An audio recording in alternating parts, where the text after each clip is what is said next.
Assalomu alaykum. Aleyküm. Siz yaxshimisiz? Neden geldi bu pişik? Ne diyorsun bu? Kanıma verin ka?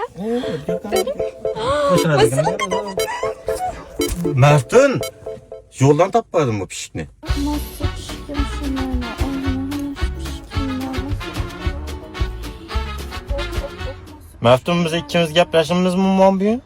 Selim benim. Nasıl pişkim ben? Oynanıp gidiş pişkim ne? Sekrashlerim ne? Oynaşlarım ne? Bobbi birlardan kuygan his chiqib turibdi lekin.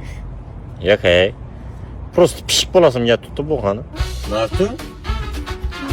Belki bo'lar ha? Niye girersen может? Bobur karang bu pişke bak arzon katla doğru gelmedi eken yemin duruptu. Kımmatrak o kadar beriş gerek bana. Oğul balam kız balam mı? Oğul bala. He, oğul bala olsa belki ere barar sana şuna. Ne bağında pışkırasız? O şetim ağzını ver puti puti pişik bile yine bu ne sen? Başki dedim, başki dedim,